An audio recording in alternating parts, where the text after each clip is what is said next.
From the supposedly ornamental Univest studios at Lehigh Valley Public Media in Bethlehem, PA, it is time for another tree-shaming episode of chemical-free horticultural hijinks you bet your garden. You see them all over the place. Bradford, Cleveland, and other supposedly non-fruiting pear trees. Well, I'm your host, Mike McGrath, and on today's show, I'll reveal why you should never plant one of these supposedly ornamental monsters. Plus, we talk with a shady lady about plants for shade. And we'll take your telecommunicated questions, comments, tips, tricks, suggestions, and decidedly demure declarations. So keep your eyes and/or ears right here, cats and kittens, because it's all coming up faster than you not attracting flies to your flowers right after this.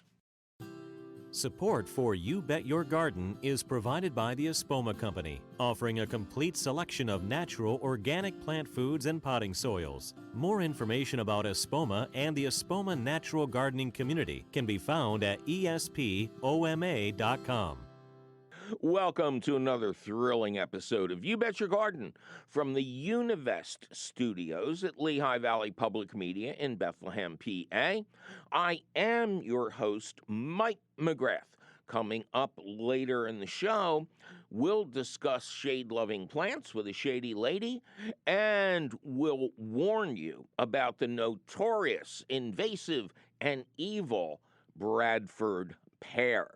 That's a lot to get done. So let's hop right to your fabulous phone calls at 888-492-9444. Donna, welcome to You Bet Your Garden. Thank you. Hello from Alaska. Well, hello back to Alaska. What part of Alaska does Donna live in? The southeast part in Haines, about 90 miles north of the capital of Juneau. Okay, north. I didn't get that far. Back in 97, I was hired by the Southeast Alaska Master Gardeners Association to come to Juneau and give a couple of talks and tour the gardens there. And then my 8-year-old daughter and I took the Alaska Marine Highway, the ferry, all the way back to Bellingham, Washington. It was just remarkable. But you were just a little further north than we got. So, but I do know your climate very well. So what can we do you for? Well, I am putting some 12-inch deep garden boxes on top of a lawn of clover. And I want to know if that is enough cover to kill the clover, or will it just grow right up through that 12 inches? I doubt it would grow. That's the first question. Yeah, I doubt it would grow up through 12. How come? And what's the actual size, not just the depth? It's a 4x8. The first one, I'm just on the first one here. So it's a 4x8 garden box, 12 inches deep. Perfect size and shape. And what do you intend to grow in it? Not to be cruel, but haven't you harvested enough cabbages to keep you happy for the rest of your life? Well, my cabbages are still out there, and I'm chasing the slugs every day, trying to keep them nice till I get around to picking them. But what am I planting? In this particular bed, I'm planning to plant just strawberries. Oh, okay. And I'm going to do a couple more that will be for vegetables. Okay, but you can't grow tomatoes or peppers out in the open in Southeast Alaska. You need to have like a rudimentary greenhouse to trap enough heat to ripen them up. For the most part, yes, that's true. Okay. So this is a property. It's not my home, and I do grow tomatoes outdoors in my home, up against the building, though, where they have that residual warmth. But I'm not trying to grow tomatoes over in this garden. This is it's an old hostel that I bought, and I'm trying to put in a garden for the residents that live there. And yeah. You bought an old hostel? So I was going to start with strawberries. Hostel. Hostile. I was going to say this is acing up to be one of the weirder calls on this show, which is saying something. Okay, a youth hostel. You have this la-di-da Disney image of the kids coming out and picking strawberries and putting flowers in their hair. Very nice. Now, well, they're not children. They're adults. And I still yeah, and so I'm putting in this garden in the middle of an acre of lawn. So my other question is about that too. But yeah, the first question was just the growing up through the clover. I would, because The it's clover growing up through the dirt. I hear you. Because it's a 4x8 raised bed, I would I would remove the sod, is essentially it. Okay. You can rent a machine to do that, or if you're handy, you can use a couple of different tools to get it out as if you were using a sod cutter. And then our normal advice is to simply turn that sod upside down and build your raised bed on top of that. So over time, the nitrogen-rich grass and the nitrogen-rich clover will decompose and additionally feed your plants. But I'm thinking about this clover. So is this a lawn that was deliberately overseeded? It was.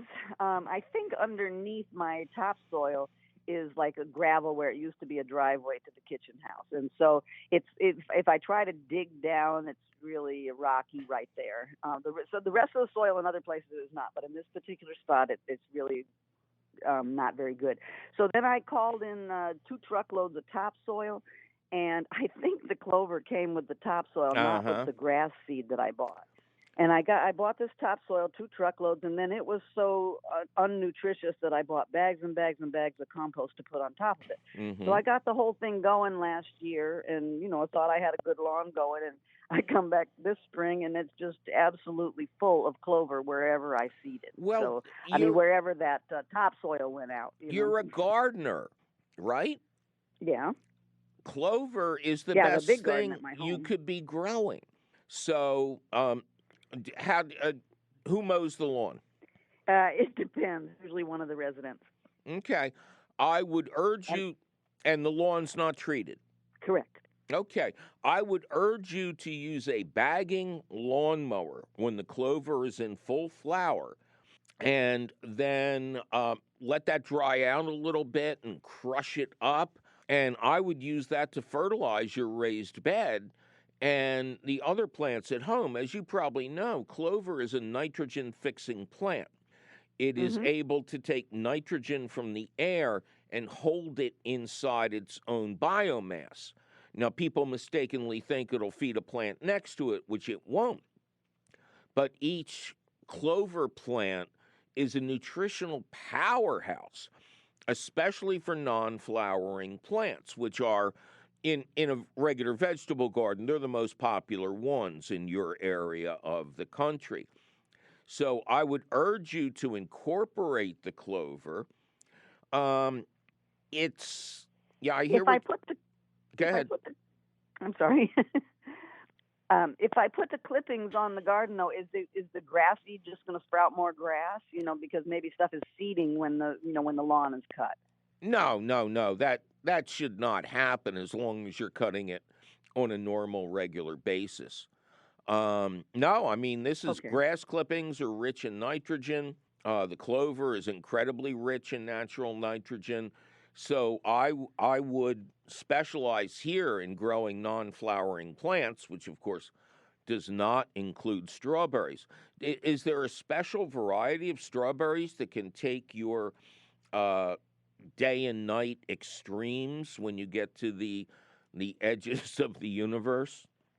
I've seen several varieties of strawberries grow here. I don't even know the names of the varieties I have anymore. But I was just going to take some cuttings off of my ones at home to bring over there and,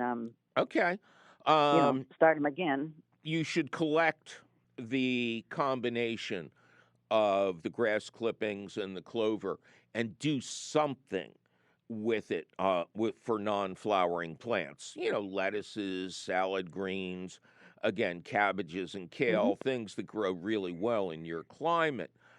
And then what I would do, save time, save work, I would just scalp that area. I would run it over with a lawnmower until you see dirt blowing out the back. And then just build the raised bed on top of it.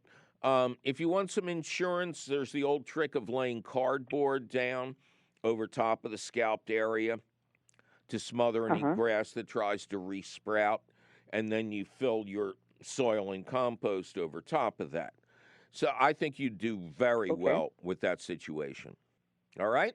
So, can I take, right now I've got a huge pile of the grass clippings. Could I just put them on the bottom of one of the boxes and then put more soil on top of it and just let it compost naturally at the bottom of the bed? It won't compost. It will degenerate, but it'll only provide nitrogen. So, I mean, in my region, it's great for lawn. It's great for sweet corn. Again, any non-flowering plant. But you have to be careful. I mean, grass clippings, even if they're untainted, are best composted with a lot of dry browns. And that doesn't include cardboard or waste paper. You have deciduous trees, so shred some of those up, mix the grass clippings, and you're doing great. Okay. All right? So compost it first would be better. Oh, yeah. Yeah. Compost is everything. Thank you so much for your help. Well, thank you. It's great to hear from somebody up there. All right. Well, take care. You too. Bye-bye. Bye-bye.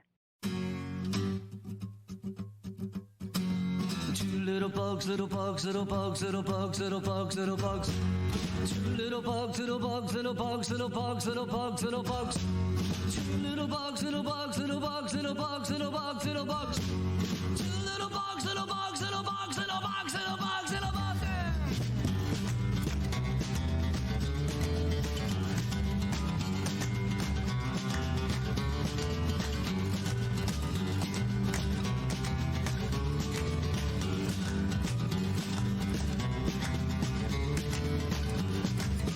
Little bug, little bug, little bug, little bug, little bug, little bug. One little bug, little bug, little bug, little bug, little bug, little bug.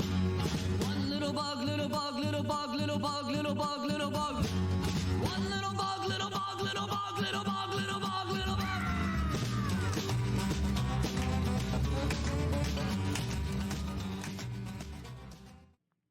Well, it's time for me to take a little break and remind everybody in cool climes that your last runs of lettuce and other salad greens should be protected by row covers, also known as remay, or a, quote, blanket of sheer curtains. Don't use actual blankets. These items will keep your plants growing and producing for an extra month or maybe all winter. I'm still growing Mike McGrath, and you're listening to You Bet Your Garden from the Univest Studios at Lehigh Valley Public Media in Bethlehem, Pennsylvania.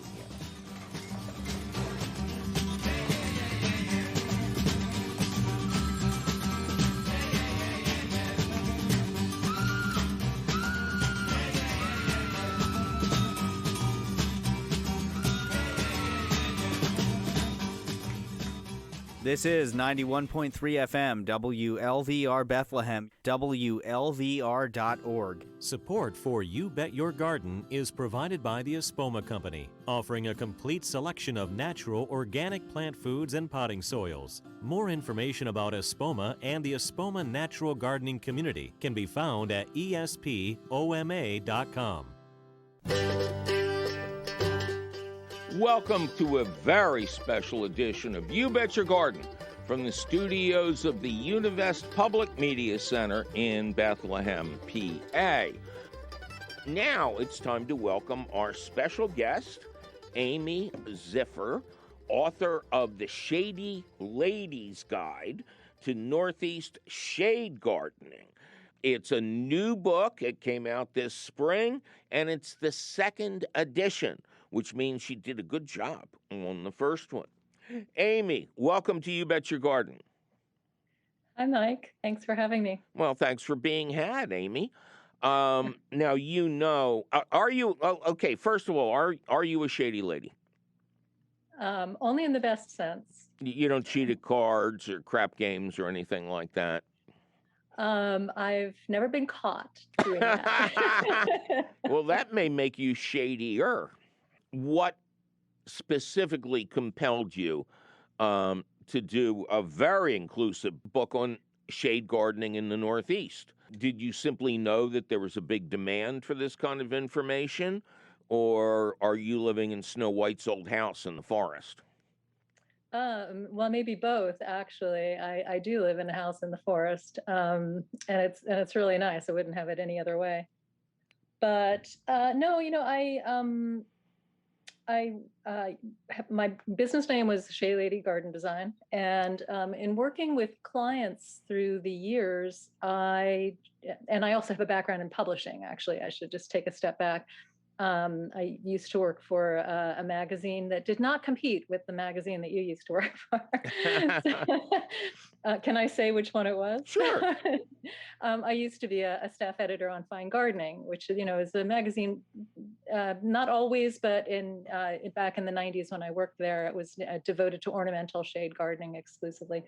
Because of that background in publishing, I think, and specifically garden publishing, and then working with clients, I just felt that there really wasn't a great resource that was devoted to that topic.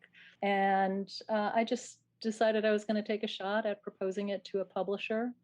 And I was lucky enough to find one. Somewhere in the book, you mention that when an author attempts a labor like this, they wind up learning more than the people who read the book, because it forces us to do research and to double and triple check everything. Yes, so that's very true. This particularly of the second edition, because I had to approach, in order to cover the subjects I wanted to cover in the second edition, I had to approach people who knew more about those subjects than I did. So yes, I did learn a lot in this second edition, and that was great. It was great. I'd like to learn more. One of the things it took me much too long to learn this about the little bit of landscaping I do in the front of my house. Nothing looks better than removal of certain plants. Mm-hmm.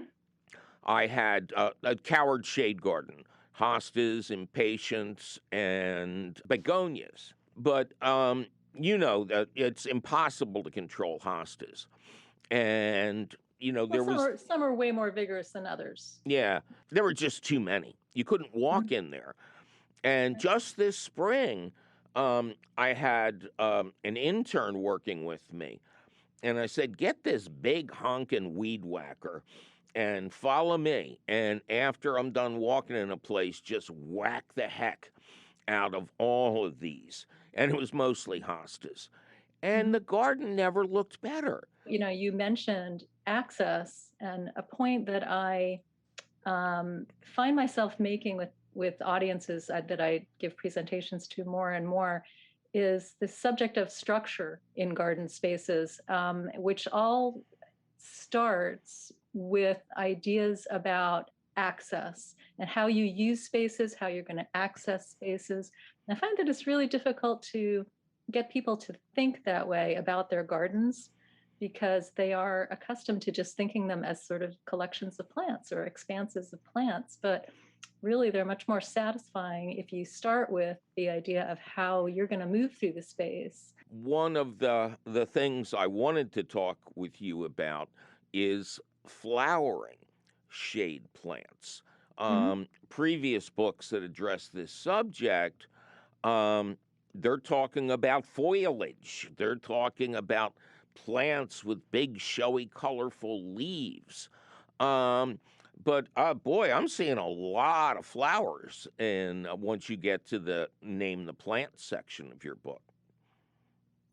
So that's true. I mean, most of this was a very highly curated group of plants. So I was looking specifically to share a large number of flowering plants with people, because just like that lady in the luncheon, people want flowers in their gardens, and I can't blame them for that. I do as well. I think the most important thing to know about flowering in the shade is that most of the plants, I mean, a vast majority of the plants that are well adapted to shady conditions are spring bloomers. So if you want flowering in your garden in the summer and fall months, you have to be very selective about your plants in order to have that flowering carry through the seasons. So, for instance, there are a number of native asters here in New England that actually do very, very well in shade, exceptionally well in shade. Not a lot of them. I mean, most asters do remain sun plants. I'm not talking about those. I'm talking about a couple of shade-adapted species.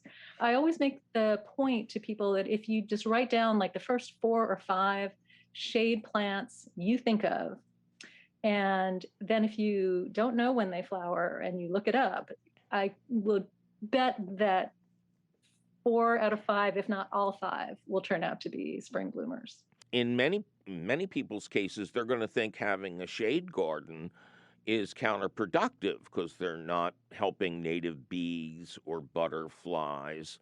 But again, as I was paging through the second part of your book, I'm seeing beautiful flowers, and it didn't seem like it was going to be that difficult to carry through the season. Yeah, well, not to mention the fact that bees and butterflies don't only reside and forage in the sun. There are actually bee species that are kind of forest bee species. And, we have butterflies that transform from caterpillars that feed on forest understory plants like Lindera benzoin. I actually have, the Latin names are not a problem for me. It's the common names I always have trouble remembering, literally. So Lindera benzoin of spicebush. It just came to me. Okay. Spicebush. So we have spicebush swallowtail caterpillars, for instance. And spice, the plant itself will take some sun, but the fact is that I think you don't see it in the sun because growing in the sun naturally, because it probably gets outcompeted by other things, So it has its niche in the shade, and it has its associated animal and insect species. There's not going to be a vacuum in terms of insect life. There is going to be something to fill every available niche in shade. Now you're in trouble, because like most authors who cover a large topic, I have to ask you who your favorite children are. So Toad Lily, is pretty well known, I think, for having unusual flowers, and also it's a fall bloomer. So it's earlier we were talking about ways to extend the season. It's certainly one of the easily obtainable plants for gardeners who want to have fall blooming plants in the shade. And they're just such architectural. The flowers are so architectural. They're really, really lovely. They look designed. To me, they look like something that should be from another planet. Yeah. All right. Amy Ziffer is the Shady Lady, and her book is The Shady Lady's Guide to Northeast Shade Gardening. It's a great book. It is heavy. Let me close by, well, yes, it is a lot heavier than the first edition. Let me close by suggesting a native plant for you to try that I'll bet you're not growing. Go. Golden seal. Oh, yes, but I should be. Yes, you should be. So give it a try. Great little plant. I'm very enthusiastic about it. Thank you, Amy, for being with us today.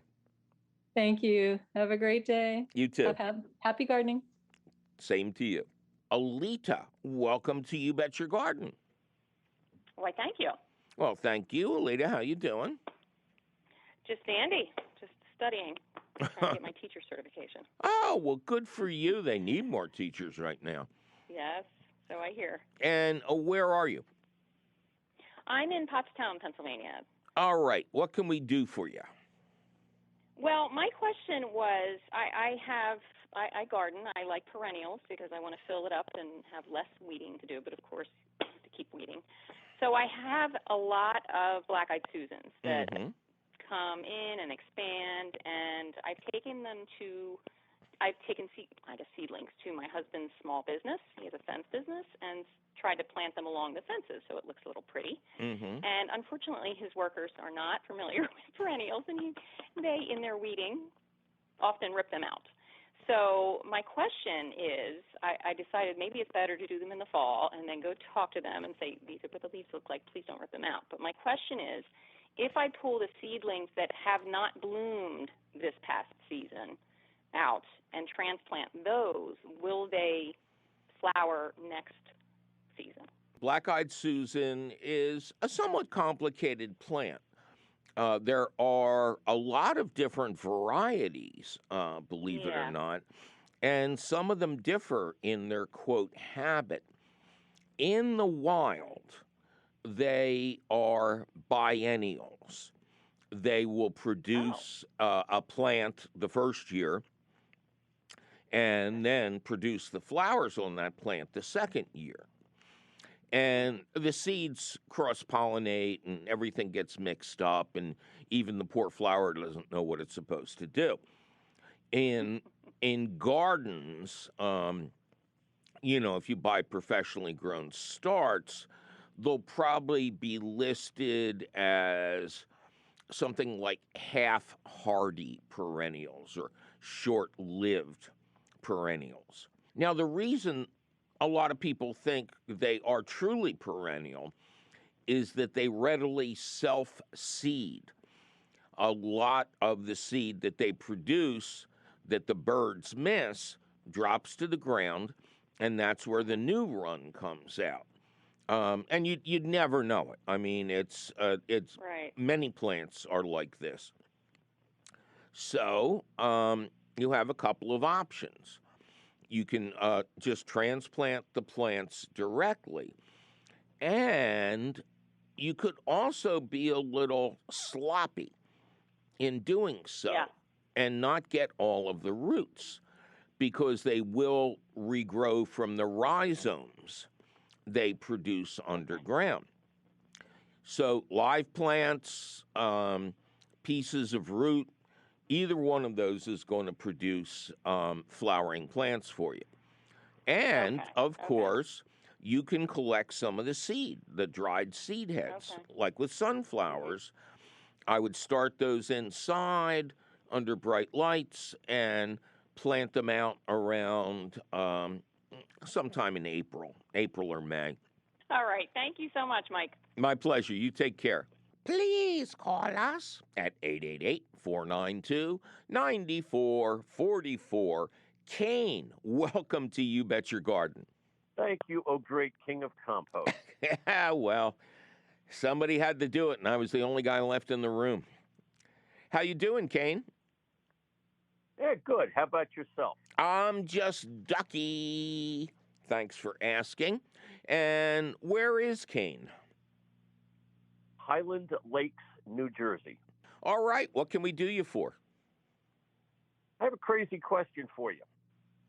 When making yard waste compost, ground leaves, and using the coffee grounds, does it matter if you use decaf coffee grounds?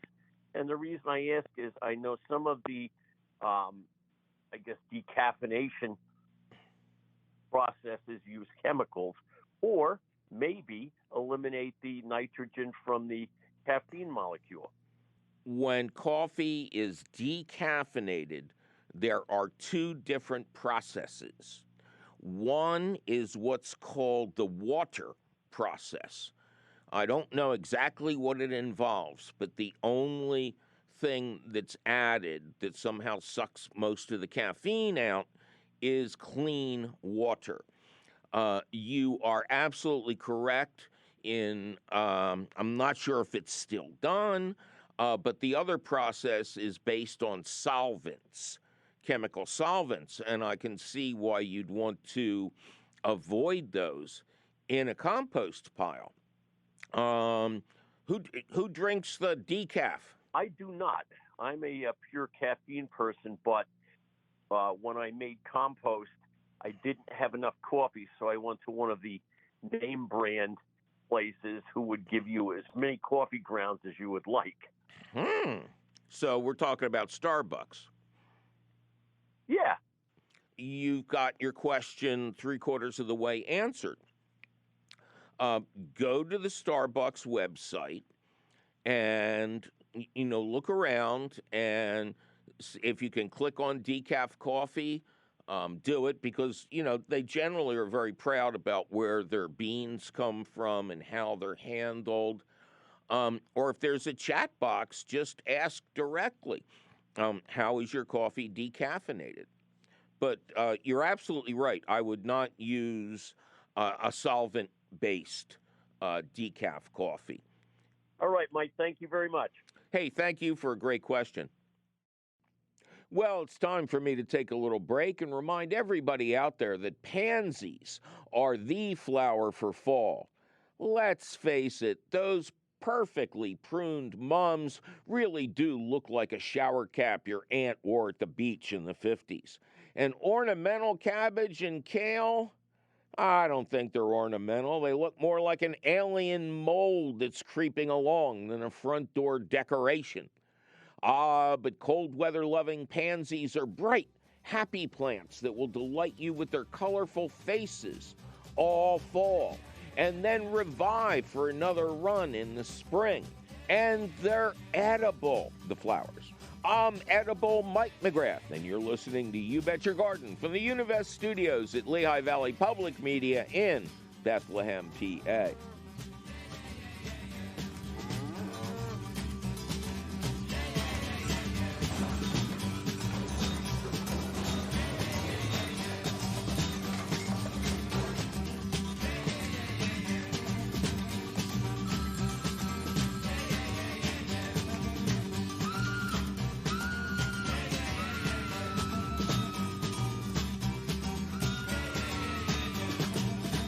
This is 91.3 FM, WLVR Bethlehem, WLVR.org.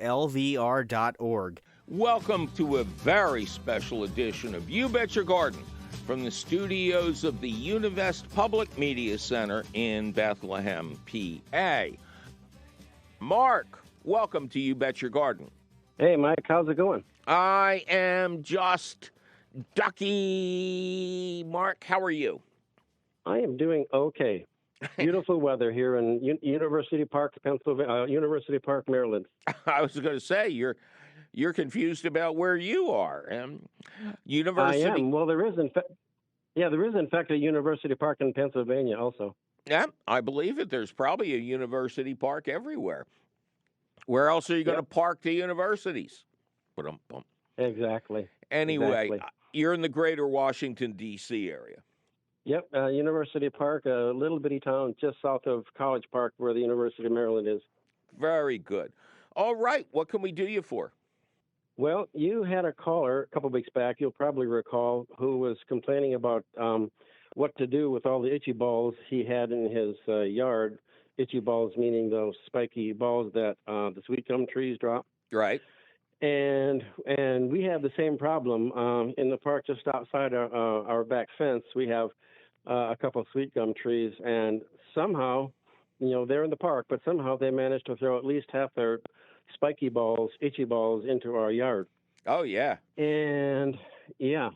And if that listener happens to be, the caller happens to be listening, he might like to know that those itchy balls actually make excellent kindling. Oh, okay. I remember I've spent a lot of time in your immediate area, and a lot of people burn wood in the winter. That's right. And actually, where I was burning them was in the wood stove in our cabin up in Pennsylvania. But I only did it once, and I years back I took a bag of them up to the cabin, burned them in the wood stove, and they worked great. But I stopped doing that after that first bag because I was worried about the possibility I might be transporting pests across state lines. Since those spiky balls sit on the ground for a while before they get picked up, I was wondering if I might not be doing some damage somehow with transporting bugs. Well, that is an honorable thing to worry about. What do you use to transport them? I just put them I had them stored in a paper bag out in gazebo outside our backyard, and took them up to the cabin, and they were then stored inside the cabin next to the wood stove until I used them. So I'm guessing the risk is probably low, but you don't have to have any risk at all. What I would suggest is if you're dealing with small amounts, go to a home or hardware store and get what we used to call a slop can, which is a, metal garbage can, so to speak, with a locking lid. Oh, yeah. And use that to transport it. Open the lid when you want to throw in some kindling, and then lock it back up again. So if there are any nefarious pests in there, they're just going to burn to death. And burn, baby, burn. That sounds like a great idea. Yeah, I think I may try that, because we have several bags full sitting in that gazebo out back, just waiting for something to happen. And of course, you could then work your way up to a true trash can. Again, corrugated metal with a locking lid. I mean, it depends on how much you have. Maybe if it's not that many, then you get 2 slop cans, and you look like you're really doing something. Or how about those Home Depot style plastic buckets with snap-on lids? No. They're, Why? Because they're plastic? Don't you get depressed looking at the drowning baby on the side? I mean, those things freak me out. And we don't need more. We don't need more plastic. And I think you'll find that these small garbage cans or even big garbage cans are incredibly useful in the garden and around the home. Now, tell me exactly what you do, because I have a wood stove. And what I do is I, take apart a bunch of newspaper, roll it up, and put that on the bottom, and then some small sticks and other forms of kindling we've picked up from the yard, and then one piece of wood that's ready, that's been split. Yeah. And then I'll get that going, and once that's really raging, I'll start throwing in more logs, for lack of a better word. Do you do the newspaper? But that's about exactly what I do. And when I was using the spiky balls, I just substituted them for the small kindling sticks, and then the 1 or maybe 2 logs above that. I think that is a great idea. I got nothing to say other than congratulations. Thanks. Do I have time for another quick question? Let's see how quick it is. Questions can be quick. Okay. Answers can take a long time. Okay. You've talked about fire readers, flame readers in the past. Yeah. And in both of our locations, here at the house and up at the cabin, we have gravel driveways and lots of weedy, grassy things growing up in there. Would a flame reader be a good way to get rid of those? You'd get bored pretty quickly. What I have done in my gravel driveway is I let the grass and weeds grow until they're 4 or 5 inches high, and then I mow them just like it was a lawn. And within a couple of weeks or a month, you have all this green. Now, remember that green is contributing to putting oxygen in the air, sequestering carbon. You're not doing anything with propane that will put some more gases in the atmosphere. It benefits everybody, and it looks great. People go nuts. How are you parking on your lawn without making marks? No, it's a gravel driveway. It's not the lawn. Right. But I'm saying it will look like a lawn once you get into the let it grow and mow it. Well, if they spread to cover the entire driveway, I suppose that's true. It has for me. But anyway, okay. Well, I'll think about it. That might be the way to go. Yeah, because otherwise you're just doing the same thing over and over. Yeah.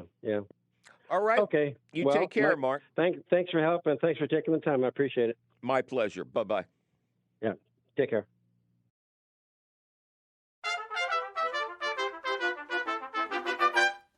Time for the question of the week, which we're calling, please do not plant ornamental pear trees.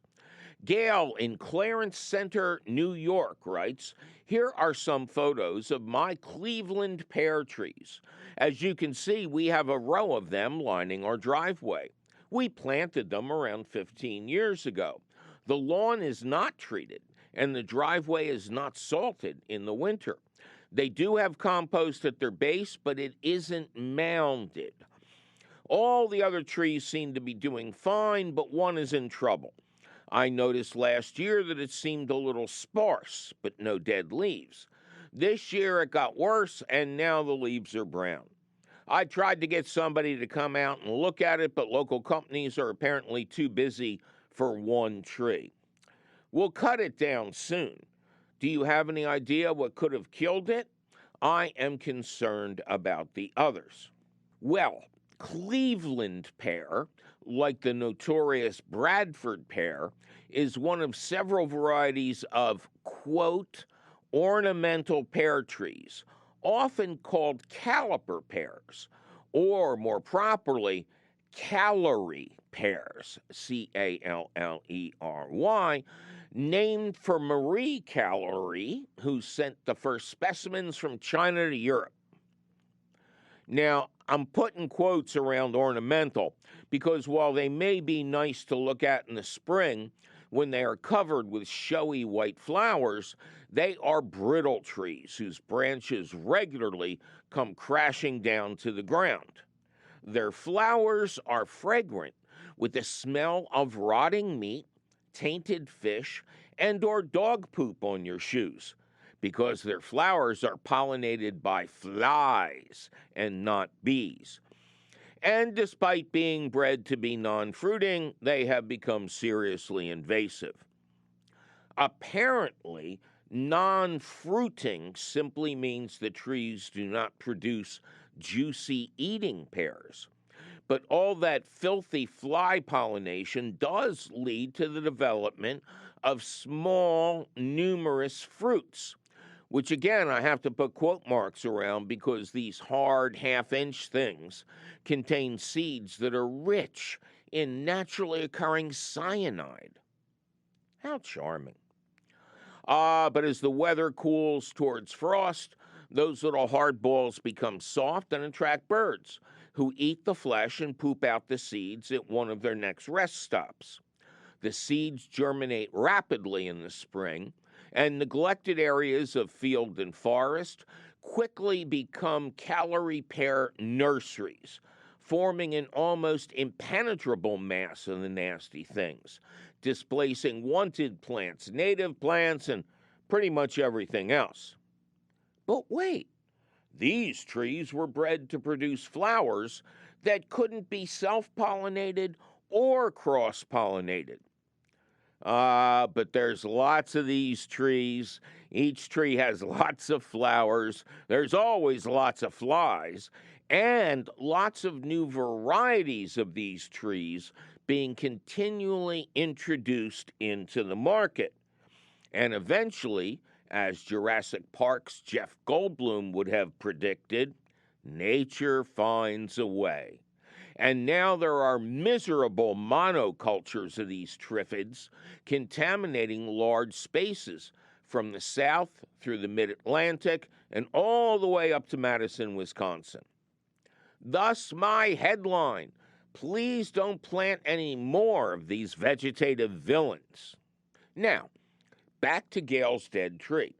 I first want to congratulate her on having a chemical-free lawn and avoiding road salt in the winter.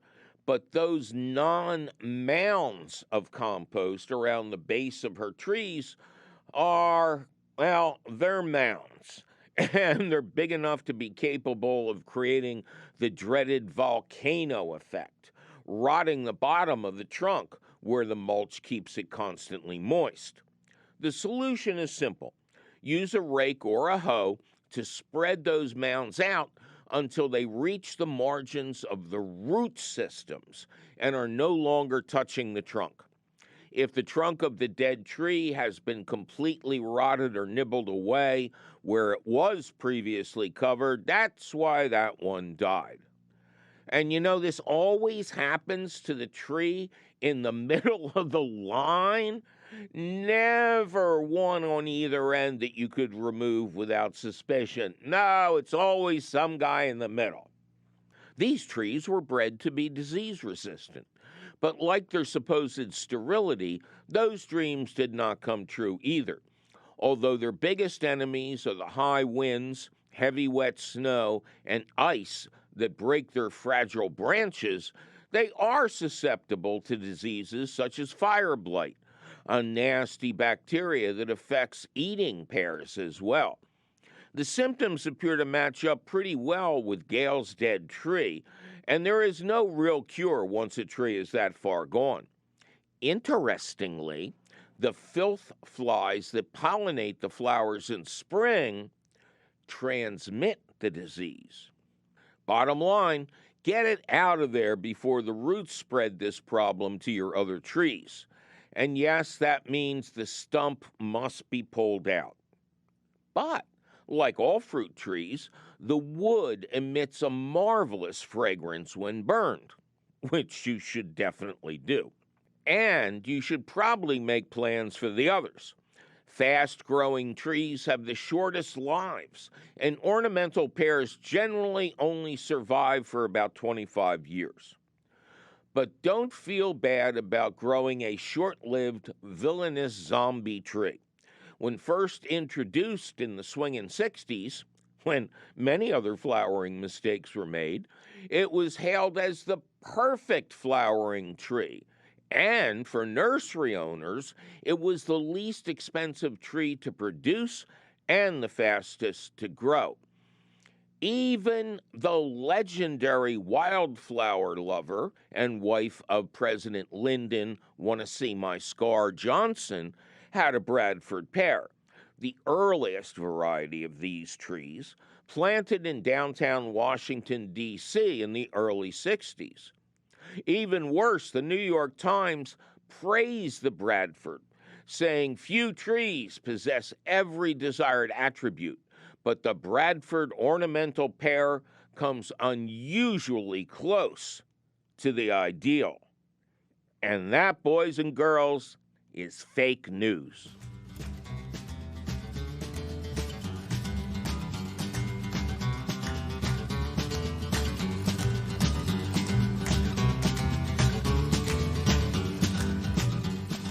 Well, that sure was some unfortunate information about so-called ornamental pear trees, now wasn't it? Luckily for you, the question of the week appears in print at the Gardens Alive website. To read it over at your leisure, or of course your leisure, just click the link for the question of the week at our website, which is still and will forever be youbetyourgarden.org. Gardens Alive supports the You Bet Your Garden question of the week, and you will always find the latest question of the week, where? At the Gardens Alive website. You Bet Your Garden is a half-hour public television show, an hour-long public radio show and podcast, all produced and delivered to you weekly from the Univest studios at Lehigh Valley Public Media in Bethlehem, PA. Our radio show is distributed by PRX, the Public Radio Exchange. You Bet Your Garden was created by Mike McGrath. Mike McGrath was created when he saw the Three Stooges live at a Philadelphia nightclub in 1960. Hey, Mo! Yikes, my producer is threatening to plant pears on my property.